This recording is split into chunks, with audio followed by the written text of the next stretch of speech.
당신이 하루를 어떻게 시작하는가가 당신의 인생을 결정합니다. 지금 이 순간에도 수많은 사람들이 불안과 걱정으로 아침을 엽니다. 그러나 성경은 말합니다. 여호와의 인자하심이 아침마다 새롭다고. 단 7일 새벽에 하나님을 만나보십시오. 여리고 성벽이 무너지고 나아만이 치유받고 당신의 인생이 완전히 바뀔 것입니다. 구독과 좋아요는 저에게 큰 힘이 됩니다. 아침의 기도가 주는 자유함을 누리고 계십니까? 새벽 4시 30분 알람이 울렸습니다. 어둠 속에서 눈을 뜨는 순간 솔직히 말하면 다시 이불을 덮고 싶었습니다. 하지만 그때 창밖으로 보이는 희미한 빗줄기가 제 마음을 사로잡았습니다. 세상이 깨어나기 전 하나님만이 깨어 계신 그 시간, 저는 그 순간이 얼마나 거룩한 시간인지를 알게 되었습니다. 성경을 펼치면 하나님께서 아침이라는 시간에 특별한 의미를 부여하셨음을 발견하게 됩니다. 창세기 1장을 보십시오. 저녁이 되고 아침이 되니 첫째 날이니라. 창세기 1장 5절. 흥미롭게도 하나님은 하루를 저녁에서 시작하지만 완성은 아침으로 선언하십니다. 밤의 혼돈과 어둠을 지나 아침 빛으로 새 창조를 확증하시는 것입니다. 이것은 단순한 시간의 기록이 아닙니다. 하나님의 창조 원리입니다. 어둠 후에 빛이 오고 절망 후에 소망이 오며 죽음 후에 부활이 온다는 영적 진리의 원형인 것이죠. 예레미야가 3장 22절 23절은 이렇게 노래합니다. 여호와의 인자와 긍휼이 무궁하심으로 우리가 진멸되지 아니함이니이다. 이것들이 아침마다 새로우니 주의 성실하심이 크시도소이다. 아침마다 새롭다. 이 말씀은 하나님의 은혜가 매일 갱신된다는 선포입니다. 어제의 실패, 어제의 좌절, 어제의 죄책감이 우리를 짓누르고 있을 때 하나님은 새벽마다 새로운 시작을 선물하십니다. 마가복음 1장 35절을 주목해 보십시오. 새벽 아직도 밝기 전에 예수께서 일어나 나가 한적한 곳으로 가사 거기서 기도하시더니 전날 예수님은 얼마나 바쁘셨습니까? 베드로의 장모를 고치시고 온 동네 사람들의 병을 고치시고 귀신들을 내쫓으셨습니다. 육체적으로 완전히 지치셨을 것입니다. 그런데도 예수님은 새벽에 일어나십니다. 왜입니까? 사역의 능력이 아버지와의 교제에서 나온다는 것을 아셨기 때문입니다. 사람들의 필요, 제자들의 요구, 사역의 열매보다 더 중요한 것이 있었습니다. 바로 아버지의 음성을 듣는 것이었습니다. 저는 이 말씀을 묵상하며 깨달았습니다. 제가 새벽을 포기할 때마다 하루가 무너졌던 이유를, 하루의 시작을 세상의 소음으로 채우면 하루 종일 하나님의 음성을 놓치게 됩니다. 그러나 새벽에 주님과 단둘이 시간을 보내면 그날의 모든 순간이 달라집니다. 회사에서 불합리한 일을 만나도 그 아침에 들었던 하나님의 음성이 평안을 줍니다. 시편 5편 3절은 다윗의 아침 습관을 보여줍니다. 여호와여 아침에 주께서 나의 소리를 들으시리니 아침에 내가 주께 기도하고 바라리이다. 바라리이다라는 표현은 히브리어로 차파인데 이는 기대하며 지켜본다는 의미입니다. 마치 파수꾼이 동이 트기를 기다리듯 다윗은 아침마다 하나님의 응답을 간절히 기다렸습니다. 시편 90편 14절도 외칩니다. 아침에 주의 인자하심을 만족하게 하사 우리를 평생 동안 즐겁고 기쁘게 하소서. 아침에 무엇을 채우느냐가 평생을 좌우한다는 고백입니다. 세상의 걱정으로 채우면 하루가 무겁지만 하나님의 인자하심으로 채우면 하루가 가벼워집니다. 가장 위대한 새벽은 부활주일 새벽이었습니다. 마가복음 16장 2절 안식 후 첫날 매우 일찍이 해 돋을 때에 그 무덤으로 가며 여인들은 슬픔을 안고 무덤으로 갔지만 그곳에서 역사상 가장 위대한 소식을 들었습니다. 그가 살아나셨고 여기 계시지 아니하니라. 죽음과 절망의 어둠이 지나고 부활과 생명의 아침이 온 것입니다. 이것이 바로 새벽의 신비입니다. 하나님은 가장 어두운 밤 끝에 가장 영광스러운 아침을 예비하십니다. 우리 인생의 가장 긴 밤도 반드시 아침을 맞이하게 될 것입니다. 그러므로 사랑하는 성도 여러분, 새벽을 포기하지 마십시오. 새벽은 단순히 이른 시간이 아닙니다. 하나님께서 새 일을 시작하시는 거룩한 시간입니다. 어제의 실패가 오늘을 지배하게 하지 마십시오. 아침마다 새로운 하나님의 인자하심이 당신을 기다리고 있습니다. 당신의 하루가 하나님과의 만남으로 시작될 때 그날은 이미 승리한 날입니다. 하나님께로 가는 유일한 길은 회개의 기도에 있습니다. 새벽 기도를 시작한 지 일주일쯤 지났을 때였습니다. 저는 하나님 앞에 무릎 꿇고 있었지만 마음 한구석이 무거웠습니다. 전날 동료에게 했던 날선 말, 가족에게 보였던 차가운 태도, 그리고 아무도 모르는 작은 거짓말들, 그것들이 제 기도를 막고 있었습니다.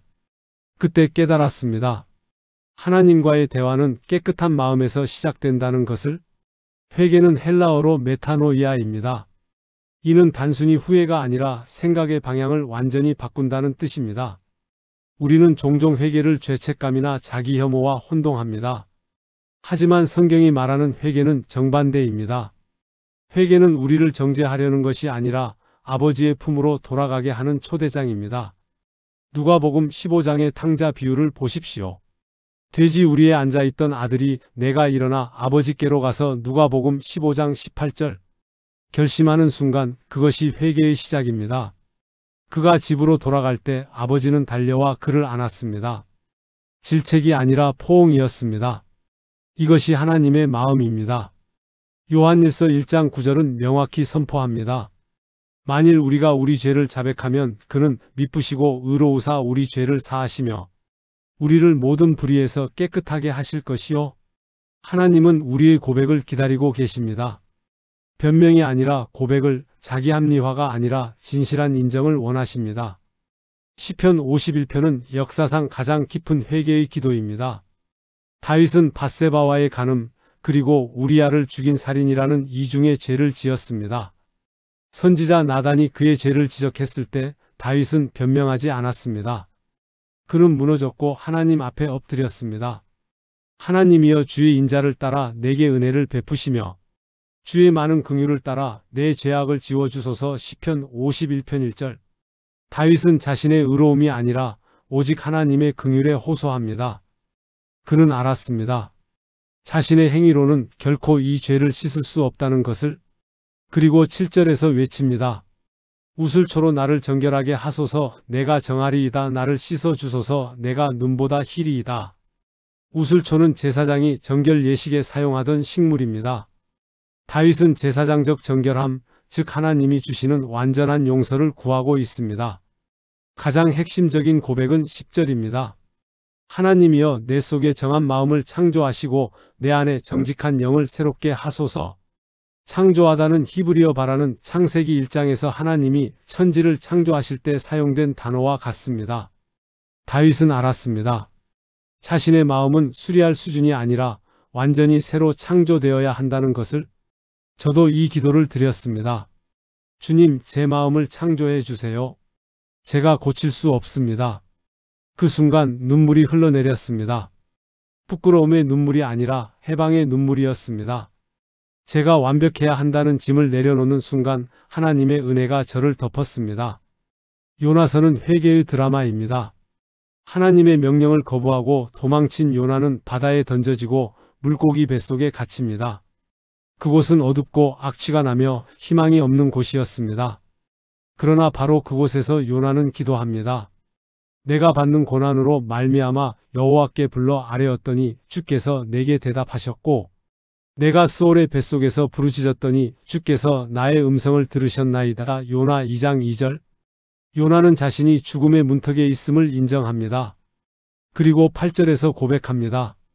거짓되고 헛된 것을 따르는 자는 자기에게 베푸신 은혜를 버려 싸우나 나는 감사하는 목소리로 주께 제사를 드리며 나의 소원을 주께 갚겠나이다. 구원은 여호와께로부터 말미암나이다. 요나의 회개는 단순히 죄송합니다가 아니었습니다.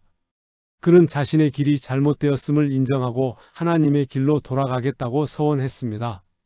그러자 하나님은 즉시 응답하셨습니다. 물고기가 요나를 육지에 토해냈고 요나는 새로운 사명을 받았습니다. 다니엘 9장은 독특한 회개의 모습을 보여줍니다. 다니엘 자신은 의로운 사람이었습니다. 그는 하루 3번 기도했고 왕의 명령도 어기지 않았으며 사자 굴에서도 신앙을 지켰습니다. 그런데 그가 회개합니다. 왜입니까? 내 하나님이여 귀를 기울여 들으시며 눈을 떠서 우리의 황폐한 상황과 주의 이름으로 일컫는 성을 보옵소서. 우리가 주 앞에 간구하옵는 것은 우리의 공의를 의지하여 하는 것이 아니요 주의 큰 긍휼을 의지하여 함이니이다. 다니엘 9장 18절. 다니엘은 자신의 죄가 아니라 민족의 죄를 자신의 것으로 고백합니다. 우리가 범죄하였고 악을 행하였나이다. 다니엘 9장 15절. 이것이 중보적 회개입니다. 내 가족의 죄, 내 교회의 죄, 내 나라의 죄를 내 것으로 여기고 하나님께 나아가는 것입니다. 왜 회개를 아침에 해야 합니까? 잠언 28장 13절이 답합니다. 자기의 죄를 숨기는 자는 형통하지 못하나 죄를 자복하고 버리는 자는 불쌍히 여김을 받으리라. 아침에 회개하면 하루가 가벼워집니다. 어제의 죄책감이 오늘을 지배하지 않습니다. 숨겨진 죄는 우리 영혼을 무겁게 하지만 고백된 죄는 십자가로 사라집니다. 예수님의 피가 우리의 모든 죄를 덮으시기 때문입니다. 저는 매일 아침 이렇게 기도합니다. 주님, 어제 제가 지은 죄를 용서해 주세요. 제가 모르고 지은 죄도 깨끗게 해 주세요. 그리고 오늘 하루 주님의 뜻 안에서 살게 해 주세요. 이 기도를 드릴 때마다 마음이 비워지고 새로워집니다. 사랑하는 성도 여러분, 회개를 두려워하지 마십시오. 회개는 정죄가 아니라 회복입니다. 하나님은 당신이 완벽하길 바라지 않으십니다. 단지 진심으로 돌아오길 원하십니다. 아침마다 하나님 앞에 무릎 꿇고 마음을 비우십시오. 그러면 은혜가 당신을 채울 것입니다. 하나님 나라의 언어는 감사입니다.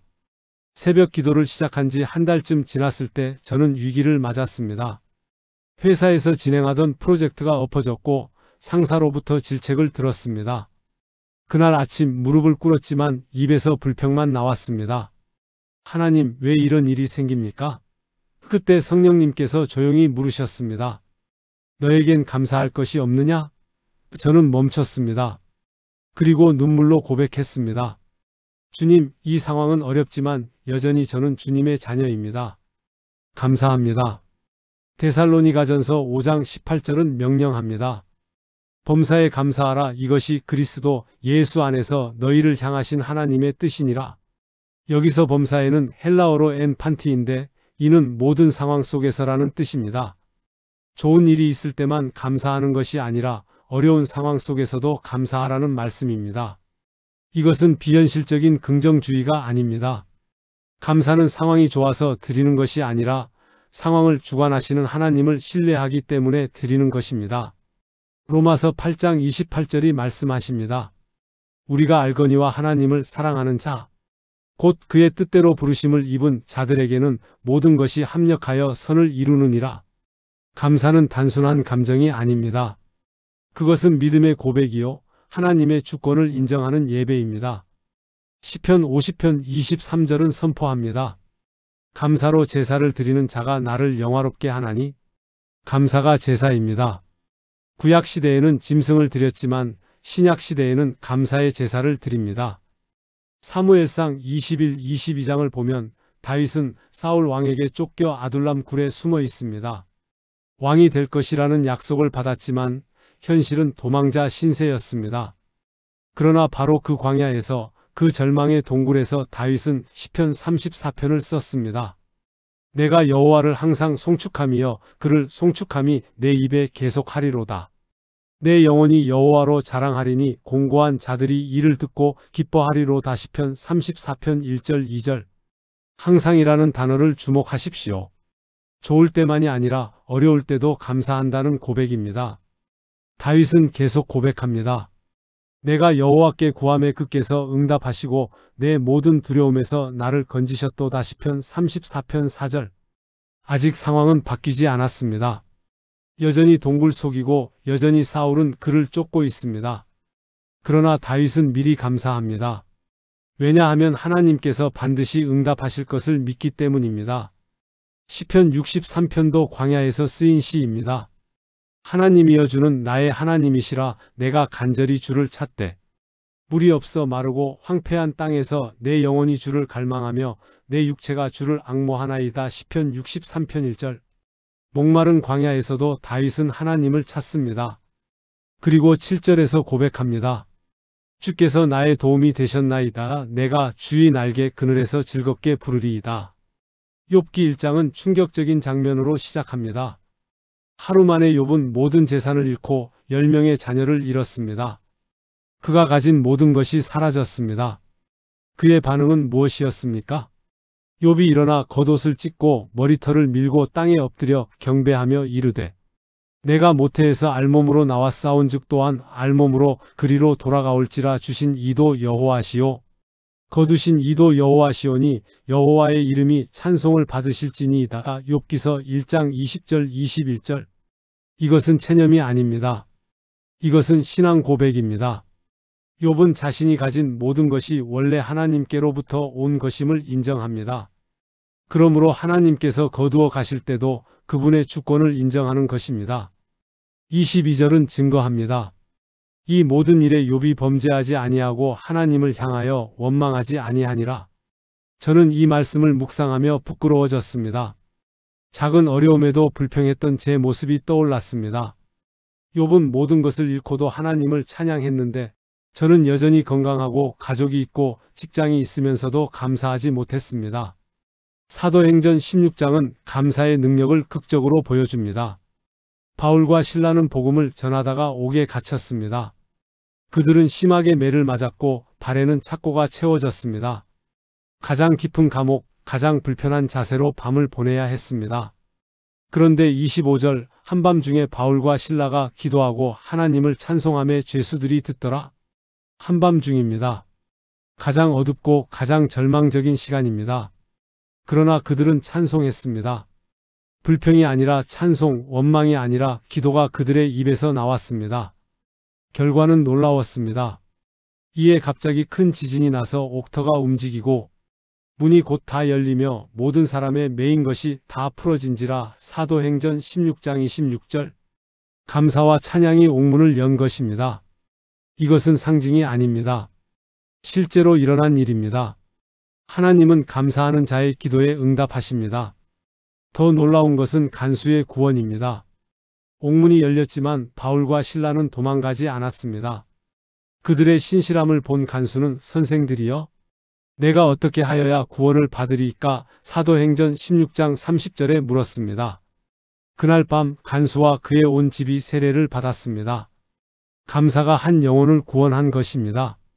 빌립보서 4장 6절 7절은 감사의 비밀을 알려줍니다. 아무것도 염려하지 말고 다만 모든 일에 기도와 간구로 너희 구할 것을 감사함으로 하나님께 아뢰라. 그리하면 모든 지각에 뛰어난 하나님의 평강이 그리스도 예수 안에서 너희 마음과 생각을 지키시리라. 감사함으로 기도하라는 명령입니다. 염려를 가지고 하나님께 나아가되 불평으로 나아가지 말고 감사로 나아가라는 것입니다. 그러면 모든 지각에 뛰어난 평강이 옵니다. 이는 이해할 수 없는 평안, 상황이 바뀌지 않았는데도 누리는 평안입니다. 감사는 문제를 없애주지 않습니다. 그러나 문제를 보는 우리의 눈을 바꿔줍니다. 감사할 때 우리는 문제보다 하나님이 크심을 보게 됩니다. 어둠보다 빛이 더 강력함을 경험하게 됩니다. 지금 저는 매일 아침 감사 목록을 씁니다.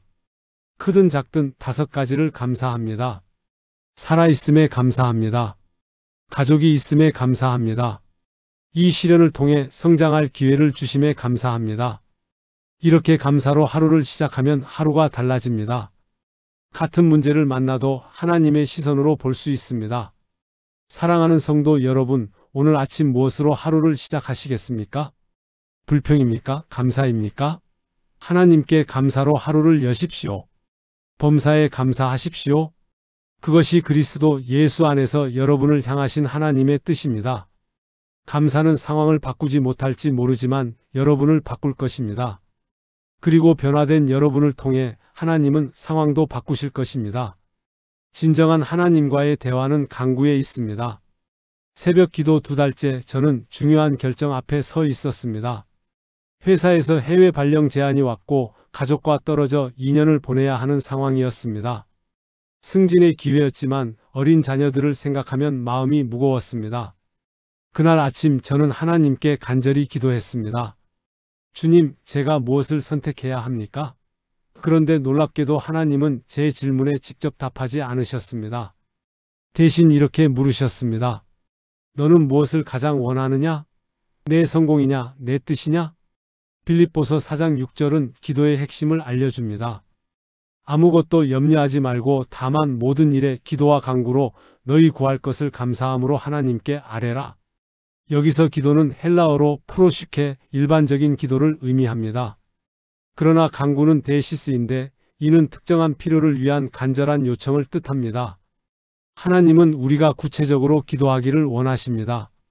막연하게 축복해 주세요가 아니라 이 일에 지혜를 주세요, 이 관계를 회복시켜 주세요라고 구체적으로 구하라는 것입니다. 마태복음 7장 7절에서 예수님은 명령하십니다. 구하라 그리하면 너희에게 주실 것이요, 찾으라 그리하면 찾아낼 것이요, 문을 두드리라 그리하면 너희에게 열릴 것이니. 그러나 간구에는 순서가 있습니다. 마태복음 6장 33절, 먼저 그의 나라와 그의 의를 구하라 그리하면 이 모든 것을 너희에게 더하시리라. 먼저라는 단어가 핵심입니다. 우리의 필요를 구하되 하나님의 나라를 먼저 구해야 합니다. 내 뜻이 아니라 하나님의 뜻을 우선해야 합니다. 열왕기상 17장과 18장은 기도의 능력을 극적으로 보여줍니다. 북이스라엘이 바알 숭배로 가득했을 때 선지자 엘리야가 아합 왕 앞에 나타나 선포합니다. 내가 섬기는 이스라엘의 하나님 여호와께서 살아계심을 두고 맹세하노니 내 말이 없으면 수년 동안 비도 이슬도 있지 아니하리라. 열왕기상 17장 1절. 그리고 실제로 3년 6개월 동안 비가 내리지 않았습니다. 야고보서 5장 17절은 설명합니다. 엘리야는 우리와 성정이 같은 사람이로되 그가 비가 오지 않기를 간절히 기도한즉 3년 6개월 동안 땅에 비가 오지 아니하였고, 엘리야는 초능력자가 아니었습니다. 우리와 성정이 같은 사람, 즉 우리와 똑같은 연약한 인간이었습니다. 그러나 그의 기도가 하늘을 닫았습니다. 갈멜산에서 바알 선지자들과의 대결이 있었습니다. 엘리야는 하나님께 기도했습니다. 여호와여 내게 응답하옵소서, 내게 응답하옵소서. 이 백성에게 주 여호와는 하나님이신 것과 주께서 그들의 마음을 되돌이키심을 알게 하옵소서. 열왕기상 18장 37절. 이 기도의 초점을 보십시오. 자기 자신이 아니라 이 백성입니다. 자신의 명예가 아니라 하나님의 이름입니다. 하늘에서 불이 내려왔고 번제물과 물까지 태워버렸습니다. 백성들은 엎드려 외쳤습니다. 여호와 그는 하나님이시로다. 그리고 엘리야는 다시 기도했습니다. 이번에는 비를 위해서입니다.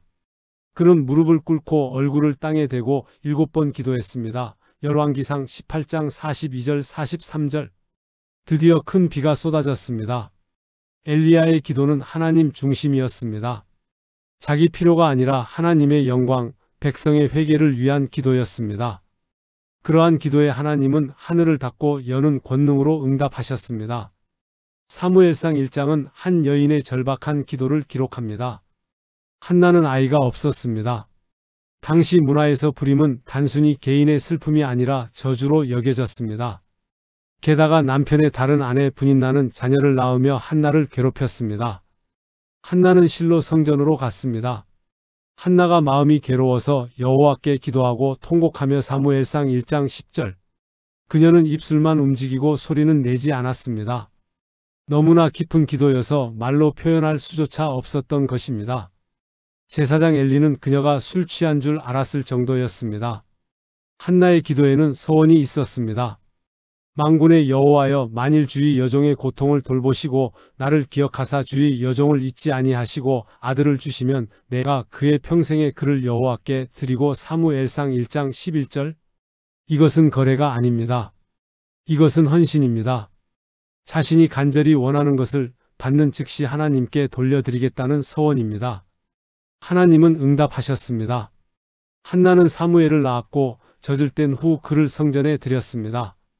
사무엘상 1장 28절. 그러므로 나도 그를 여호와께 드리되 그의 평생을 여호와께 드리나이다.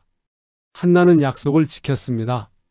그리고 하나님은 한나에게 5자녀를 더 주셨습니다. 사무엘상 2장 21절.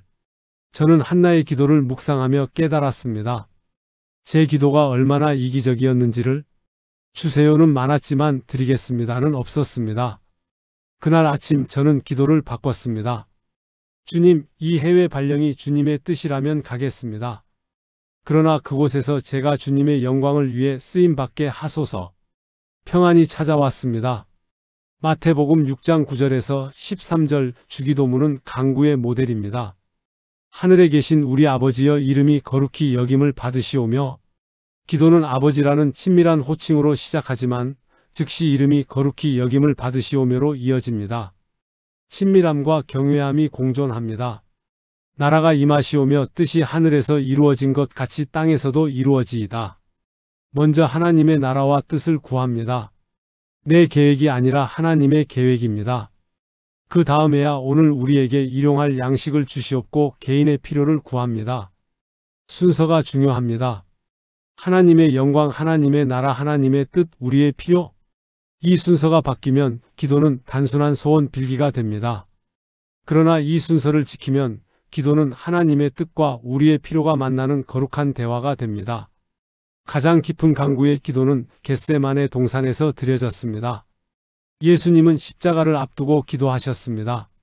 내 아버지여 만일 할만하시거든 이 잔을 내게서 지나가게 하옵소서. 마태복음 26장 39절. 예수님도 고난을 피하고 싶으셨습니다. 완전한 인간으로서 두려움과 고통을 느끼셨습니다. 그러나 기도는 계속됩니다. 그러나 나의 원대로 마시옵고 아버지의 원대로 하옵소서. 이것이 진정한 간구입니다. 자신의 소원을 솔직히 고백하되 최종 결정은 하나님께 맡기는 것입니다. 예수님은 3번 같은 기도를 하셨습니다. 간절함의 표현입니다. 결국 예수님은 십자가를 지셨습니다. 그 순간에는 패배처럼 보였지만 3일 후 부활로 증명되었습니다. 하나님의 응답은 우리 생각보다 더 크고 더 좋습니다. 우리는 고난에서 벗어나기를 구하지만 하나님은 고난을 통해 구원을 이루십니다. 그 후 저는 해외 발령을 받아들였습니다. 쉽지 않았습니다. 가족과 떨어져 있는 시간은 고통이었습니다. 그러나 그곳에서 저는 현지 한인 교회를 섬기게 되었고 복음을 듣지 못한 동료들에게 예수님을 전할 수 있었습니다. 2년 후 돌아왔을 때 저는 깨달았습니다. 하나님의 응답은 제 기대보다 훨씬 컸다는 것을. 사랑하는 성도 여러분, 오늘 아침 무엇을 간구하시겠습니까? 구하십시오. 하나님은 우리의 간구를 들으십니다. 그러나 먼저 그분의 나라와 의를 구하십시오. 내 뜻이 아니라 하나님의 뜻을 구하십시오. 그러면 하나님은 우리가 구한 것보다 더 크게, 더 좋게 응답하실 것입니다. 간구는 인생의 방향을 바꾸는 가장 강력한 능력입니다. 단 7일만 이 기도를 실천할 수 있다면 승리하는 삶을 살 수 있습니다. 새벽 기도를 시작한 지 석 달이 지났을 때 저는 한 자매님을 만났습니다. 그녀는 불면증과 불안으로 고통받고 있었고 약물에 의존하고 있었습니다. 저는 그녀에게 제안했습니다. 단 7일만 해보세요. 매일 아침 하나님께 감사하고 회개하고 간구하는 기도를요. 그녀는 회의적이었지만 시작했습니다. 7일 후 그녀가 전화를 걸어왔습니다. 목소리에 생기가 돌아와 있었습니다. 어젯밤에 약 없이 잠들었어요. 7일 만에 처음이에요. 성경을 펼치면 숫자 7이 놀라울 정도로 자주 등장합니다. 이것은 우연이 아닙니다. 7은 하나님의 완전하심과 완성을 상징하는 거룩한 숫자입니다. 창세기 2장 2절 3절을 보십시오. 하나님이 그가 하시던 일을 일곱째 날에 마치시니 그가 하시던 모든 일을 그치고 일곱째 날에 안식하시니라. 하나님이 그 일곱째 날을 복되게 하사 거룩하게 하셨으니 하나님은 6일 동안 천지를 창조하시고 7일째 되는 날 마치시고 안식하셨습니다. 7은 완성의 날이었습니다. 출애굽기 25장을 보면 성막에 금 등잔대는 7가지였습니다. 레위기 23장은 일곱째 달의 절기들을 명령합니다. 잠언 24장 16절은 선포합니다. 의인은 7번 넘어져도 다시 일어나려니와 7번, 즉 완전히 넘어져도 반드시 회복된다는 약속입니다. 요한계시록에는 7교회, 7인, 7나팔, 7대접이 나옵니다. 예수님은 베드로에게 7번뿐 아니라 7번을 70번까지라도 용서하라. 마태복음 18장 22절에 말씀하셨습니다. 이는 완전한 용서를 의미합니다. 하나님은 7이라는 숫자를 통해 당신의 일하심이 완전함을, 그리고 우리에게 주시는 회복이 온전함을 보여주십니다. 여호수아 6장은 7일의 능력을 가장 극적으로 보여줍니다. 광야 40년을 지나 드디어 약속의 땅에 들어선 이스라엘. 그러나 그들 앞에는 거대한 장벽이 서 있었습니다. 여리고 성입니다. 여리고는 가나안의 관문이었습니다. 두껍고 높은 성벽으로 둘러싸인 난공불락의 요새였습니다. 군사적으로는 공성 장비가 필요했고 오랜 시간의 포위전이 예상되었습니다. 그러나 하나님의 전략은 달랐습니다. 너는 모든 군사와 더불어 그 성을 둘러 성 주위를 매일 한 번씩 돌되 엿새 동안을 그리하라. 7제사장은 7개의 양각 나팔을 잡고 언약궤 앞에서 행할 것이요 7째 날에는 그 성을 7번 돌며 제사장들은 나팔을 불 것이며 수 6장 3절 4절. 이것은 전쟁 전략이 아니었습니다. 이것은 순종의 훈련이었습니다. 칼도 창도 들지 말고 그저 성을 돌라는 것입니다. 말도 하지 말고 소리도 지르지 말고 오직 발걸음으로만 순종하라는 명령이었습니다. 첫째 날 이스라엘은 여리고 성을 한 바퀴 돌았습니다. 아무 일도 일어나지 않았습니다. 성벽은 여전히 견고했고 여리고 사람들은 조롱했을 것입니다. 둘째 날도 셋째 날도 마찬가지였습니다. 4일째, 5일째가 지나도 변화는 없었습니다.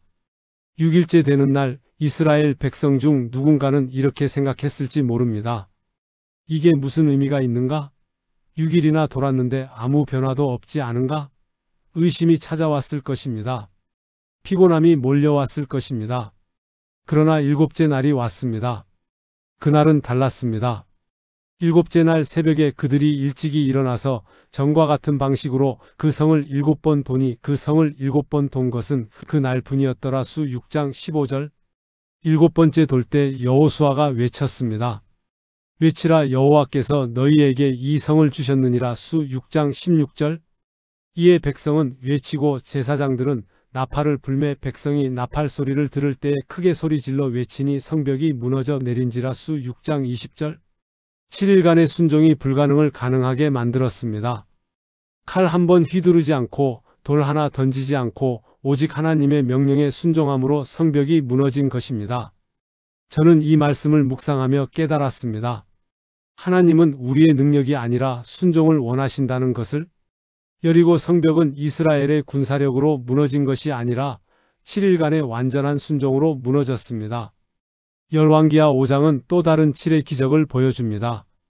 아람 왕의 군대 장관 나아만은 큰 용사였습니다. 그러나 그에게는 치명적인 약점이 있었습니다. 나병입니다. 당시 나병은 죽음의 선고나 다름없었고 사회로부터 격리되어야 하는 저주였습니다. 한 이스라엘 소녀 종의 권유로 나아만은 선지자 엘리사를 찾아갔습니다. 엘리사는 직접 나오지도 않고 사자를 통해 메시지만 전했습니다. 가서 요단 강에 몸을 7번 씻으라. 그리하면 네 살이 회복되어 깨끗하리라. 왕하 5장 10절. 나아만은 분노했습니다. 내가 생각하기로는 그가 내게로 나와 서서 그의 하나님 여호와의 이름을 부르고 그의 손을 그 부위 위에 흔들어 나병을 고칠까 하였도다. 왕하 5장 11절. 그는 화려한 기적을 기대했습니다. 선지자가 직접 안수하고 즉시 치유되기를 원했습니다. 게다가 요단 강은 초라했습니다. 다메섹의 강 아바나와 바르발은 이스라엘의 모든 강물보다 낫지 아니하냐. 내가 거기서 몸을 씻으면 깨끗하게 되지 아니하랴. 왕하 5장 12절.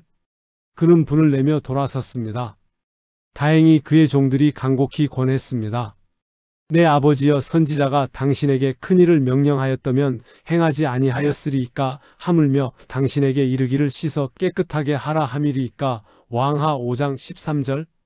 나아만은 자존심을 접고 요단 강으로 갔습니다. 한 번 몸을 담갔습니다. 아무 변화가 없었습니다. 두 번째, 세 번째, 여전히 나병은 그대로였습니다. 4번, 5번, 6번, 피부는 여전히 썩어 있었습니다. 만약 여기서 멈췄다면 어땠을까요? 역시 소용없어. 6번이나 했는데 아무 변화도 없잖아. 그러나 나아만은 7번째도 순종했습니다. 이에 그가 하나님의 사람의 말대로 가서 요단 강에 7번 몸을 잠그니 그의 살이 어린 아이의 살같이 회복되어 깨끗하게 되었더라. 왕하 5장 14절. 7번째 기적이 일어났습니다. 완전한 순종이 완전한 치유를 가져온 것입니다. 6번은 99%의 순종입니다. 그러나 하나님은 100%, 즉 완전한 순종을 원하십니다. 그리고 그 완전한 순종에 완전한 응답을 주십니다. 이제 저는 당신에게 도전합니다. 오늘부터 단 7일 동안 아침마다 3가지 기도를 실천해 보십시오. 첫째, 감사로 하루를 여십시오. 눈을 뜨자마자 하나님 감사합니다로 시작하십시오. 구체적으로 5가지를 감사하십시오. 건강, 가족, 일터, 오늘이라는 시간, 구원의 은혜. 큰 것이든 작은 것이든 눈에 보이는 것이든 보이지 않는 것이든 감사하십시오. 둘째, 회개로 마음을 깨끗이 하십시오. 하나님, 어제 제가 지은 죄를 용서해 주세요. 말과 행동과 생각의 죄를 용서하시고 제 속에 정한 마음을 창조해 주세요. 시편 51편 10절을 암송하십시오. 회개는 정죄가 아니라 회복입니다. 셋째, 간구로 하나님의 뜻을 구하십시오. 먼저 하나님의 나라와 의를 구하십시오. 주님, 오늘 하루 제 삶을 통해 주님의 영광이 나타나게 하소서. 그 다음 구체적인 필요를 아뢰십시오. 지혜, 힘, 관계 회복, 물질의 공급. 하나님은 당신의 간구를 들으십니다. 이 3기도를 7일 동안 하루도 빠짐없이 하십시오. 첫째 날, 변화가 느껴지지 않아도 계속 하십시오. 셋째 날, 여전히 어려워도 포기하지 마십시오. 다섯째 날, 지쳐도 힘을 내십시오. 여섯째 날, 아직 응답이 보이지 않아도 믿음으로 7째 날을 향해 나아가십시오. 7일이 지나면 무슨 일이 일어날까요? 여리고 성벽처럼 당신 앞에 문제가 무너질 수도 있습니다. 나아만처럼 오래된 질병이 치유될 수도 있습니다. 그러나 가장 확실한 것은 이것입니다. 당신의 마음에 평안이 찾아올 것입니다. 빌립보서 4장 7절이 약속합니다. 그리하면 모든 지각에 뛰어난 하나님의 평강이 그리스도 예수 안에서 너희 마음과 생각을 지키시리라. 상황이 바뀌지 않아도 마음의 평안이 임할 것입니다. 관계가 회복되기 시작할 것입니다. 감사와 회개로 마음이 부드러워지면 용서할 수 있게 됩니다. 미웠던 사람을 위해 기도할 수 있게 됩니다. 그리고 하나님께서 그 관계의 치유를 시작하십니다. 하루의 방향이 바뀔 것입니다. 세상의 소음으로 시작하던 하루가 하나님의 음성으로 시작됩니다. 걱정과 불안으로 가득했던 아침이 감사와 평안으로 채워집니다. 무엇보다 하나님이 당신 삶의 주인이심을 깊이 깨닫게 될 것입니다. 7일 동안 매일 아침 하나님 앞에 무릎 꿇으면 그분의 주권을 인정하게 됩니다. 내가 내 인생의 주인이 아니라 하나님이 주인이심을 고백하게 됩니다. 그 자매님은 7일 챌린지를 완성했습니다. 그리고 멈추지 않았습니다. 1달이 지나고 3달이 지났습니다. 지금 그녀는 약을 끊었고 새벽마다 하나님을 만나는 기쁨으로 살아갑니다. 이제 아침이 두렵지 않아요. 하나님이 기다리고 계시니까요. 오늘부터 7일을 시작하십시오. 여리고 성벽을 무너뜨린 그 하나님, 나아만을 깨끗게 하신 그 하나님이 당신의 삶에도 완전한 역사를 행하실 것입니다. 7일은 길지 않습니다. 그러나 그 7일이 당신의 평생을 바꿀 것입니다. 완전한 순종으로 하나님의 완전한 기적을 경험하시기 바랍니다. 내일 아침 해가 뜨기 전 그 고요한 시간에 하나님이 당신을 기다리고 계십니다. 세상이 그 누구도 깨어있지 않은 그 순간 오직 하나님만이 깨어 계십니다. 그분은 당신과의 만남을 간절히 원하십니다. 더 이상 미루지 마십시오. 다음 달부터 상황이 나아지면 좀 더 준비가 되면이라고 말하지 마십시오. 완벽한 타이밍은 없습니다. 가장 좋은 시작은 바로 지금입니다. 오늘 밤 알람을 맞추십시오. 평소보다 30분만 일찍 일어나십시오. 거창한 계획은 필요 없습니다. 단 10분이라도 좋습니다. 무릎 꿇고 하나님께 이렇게 말씀드리십시오. 하나님 감사합니다. 살아서 이 아침을 맞이하게 하심에 감사합니다. 하나님 용서해 주세요. 어제의 죄를 씻어주시고 오늘은 새롭게 하소서. 하나님 인도해 주세요. 오늘 하루 주님의 뜻대로 살게 하소서. 이 3문장이면 충분합니다. 화려한 기도가 아니어도 됩니다. 진심이면 됩니다. 구독과 좋아요는 저에게 큰 힘이 됩니다. 감사합니다.